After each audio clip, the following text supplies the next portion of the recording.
สบายดียามเศร้าพี่น้องเลยสบายดีบ่ทุกคนเนาะบอกกันยามเศร้า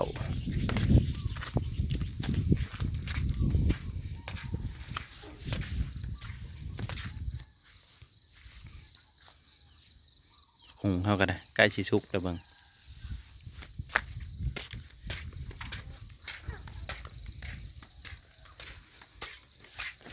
พาสูดบริพาสูดอากาศบริสุทธิ์ก่อนพี่น้องเลยอากาศบริสุทธิ์ยามเศร้าๆเนาะลมพัดเย็นห่วยๆ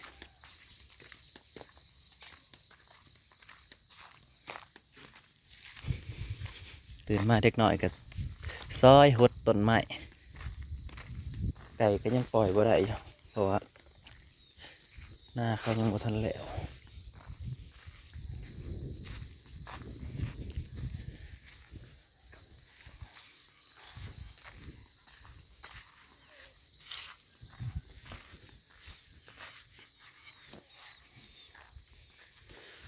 มันก็มาหดต้นมะพร้าวต้นยังหายไปหน่อยหดหลายๆเด้อเด็กหน่อยเด้อ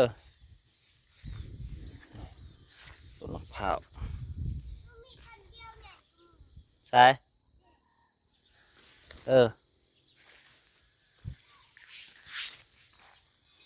มาทางป่ามันกระบายมันบกเขามันก็เลยบกแปลนเป็นไรใครกลัวบทางตัดหญ้าไปนำ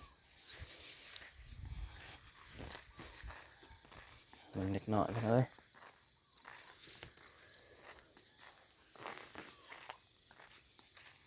ก็ได้เล็กน้อยแล้วคอยหดต้นมะพร้าวต้นนี้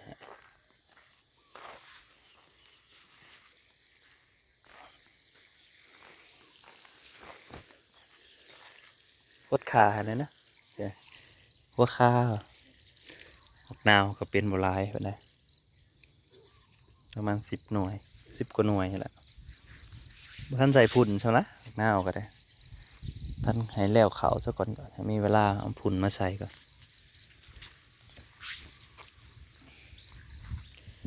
อากาศบริสุทธิ์โอ้ยมีแห้งเด้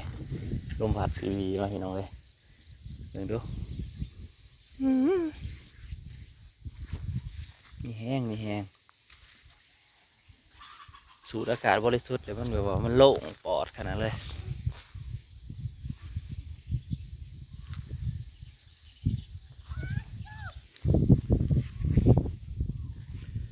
ต้นมะพร้าวก็มันก็เริ่มใหญ่ขึ้นมาแน่แล้วกี่มันน้อยมันก็ไข่แน่เอาใส่ปุ่นแต่ยังมันก็ได้กินปุ่นกินยังไงแต่คันน้องพันเดินทางให้ขักไปเลย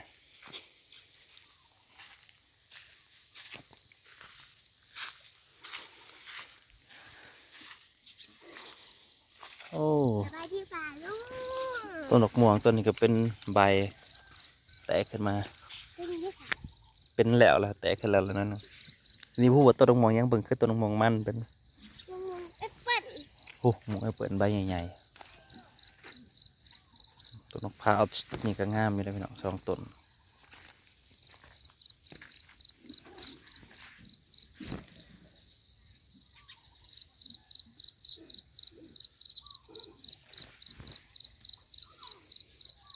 น้ำน้องกระบกแห้งแล้วท่านเป่งใส่ซ้ำบกลงกันว่าครึ่งหนึ่ง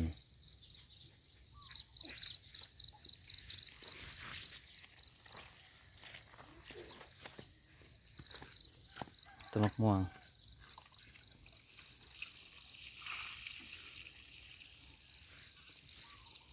ตัวหดก็ยังเป็นหมากจำตัวได้กินบ่เฮิงดอกปี2 ปีหดต้นมะม่วงใหญ่เห็นได้เลยดอกบัวนึงอีกปี2 ปีก็ได้กินถ้าเห็นไข่ไข่นกนี่อยู่นี่ไข่นก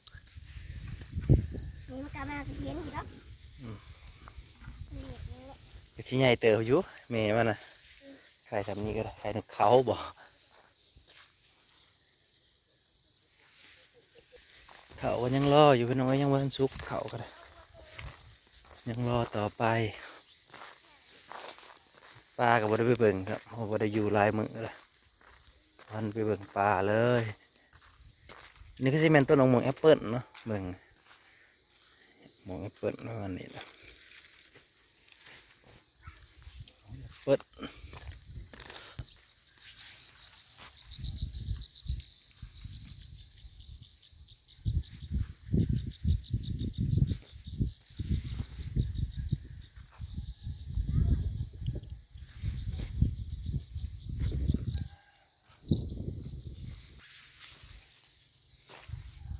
ถุงหน้าเฮาแปลนแหละโอ้ยเป็นยำแรกเลยขึ้นไปเยี่ยงเขียดไปน้องเลยแถวถุงหน้าเลยแถวเดินเขียดออกหลายได้หลายเติบจะเอาปีกกินกับตำบักถั่วเขียดที่โม่ไม่ตัวใหญ่ๆมันตัวสัวได้เขียดอย่างนี้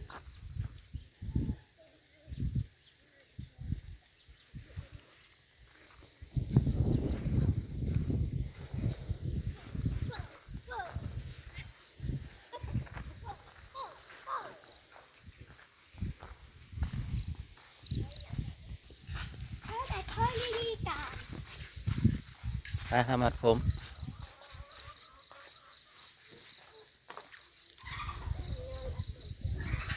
ตรงกลางขานะกะสิแล้วเอาไปเลยพี่น้องเอ้ยแล้วเขาจะกระสินนี้เมื่อนอนบ้าน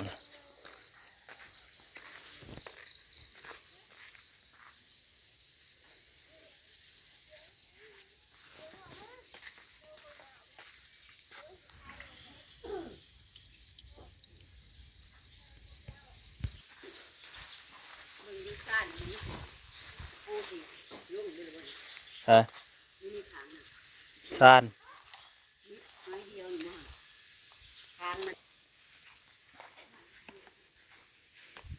หมึกซิดาบ่ได้หรอกบ่ได้กินซิดาแต่2-3 มื้อนี่เนาะเนื้อเลยข้าวเจ้าเขาจะยังเคี้ยวอยู่พี่น้องข้าวเจ้าเนี่ยเขาไม่ต้องดูข้าวเหนียวเขาจะกระย่างอยู่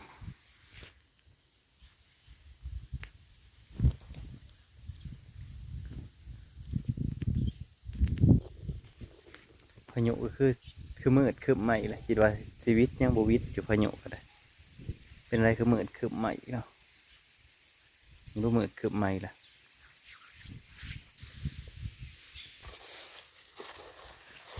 มาเลาะเบิ่งมักถั่วไปเนาะหามักถั่วเก็บมักถั่วก่อน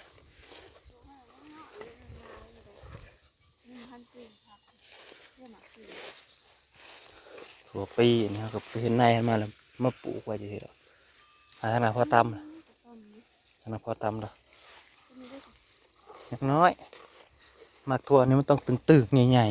ๆตำมันจะเป็นหน้ามันจะนัวเมื่อไรจะเก็บอันนี้เก็บอยู่ผูกวัดจะไปขับมาไปค่ะบ่นี่ก็ไม่เห็นนอกตัวปีดิเป็นปีได้จ้ะบ่สายพันธุ์ตัวปีเท่านั้นมันนะจะได้พันธุ์มันอยู่ที่ไหนทำสินนะพ่อนั่นนี่พอมีไข่ไก่นะหมูแดงเห็ดมัน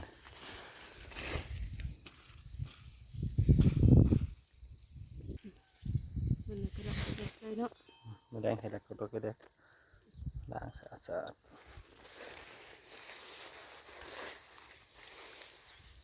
ยังหุ่นอดเฉลบยังหกกว่าเท่านี้ก็มันแห้งแต่สมัดทางมาไม่ทันมีเวลา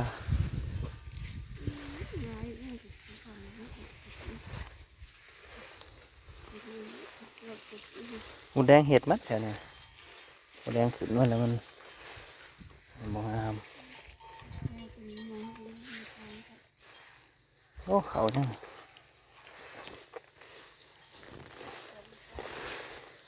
มีปลาเขาเนาะมันกับพันมาคุดชนะมันเลยมาเลาะคุดบนสระมันยังลายอยู่เลยมันน้ำแห้งไม่รู้จักใส่หม้อยนกกินไปหรือเปล่าปลาเข็งเบิดแล้ว ห้งเน่าก็ถึกแล้วนะกินเน่ามาแล้วปลาเน่าก็ถึกอยู่เลยนะ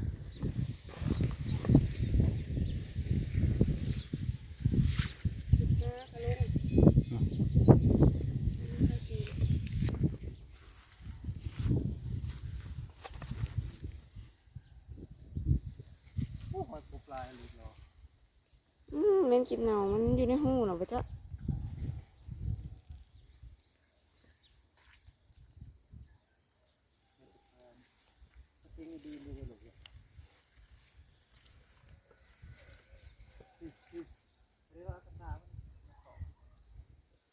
น้ำมันยังหลายอยู่มันตายนะ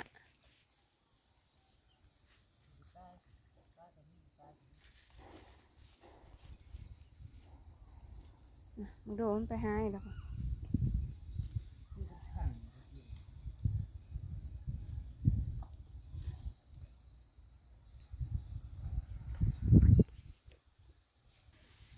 เวลาสวิงมา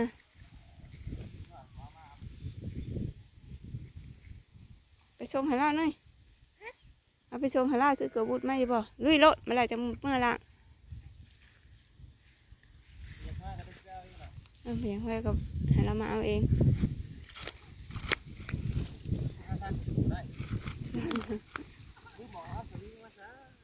เราสวิงไปเราจะได้อะนะเราจะได้ปลาซิวมาพอกถั่วปี๊บถั่วใหญ่ตกหมากมัดใหญ่ๆเลยพี่น้องเอาถึงมาเนาะปลาก็จะพกอีกสักหน่อยตอนนั้นก็เปิดมันบอกว่าได้หกปันนี่หรอกโอ้สองหมาก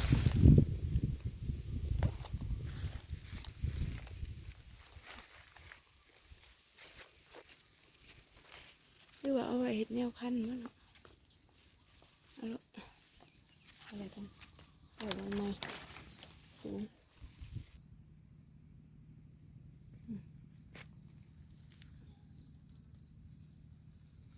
1,000ตึง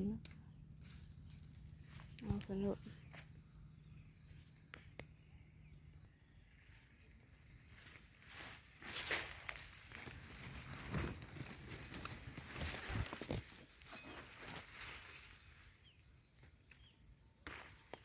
หลายอยู่เด้อมันหายังหมากหน่อยมันเลยจะเขามาเอาอีก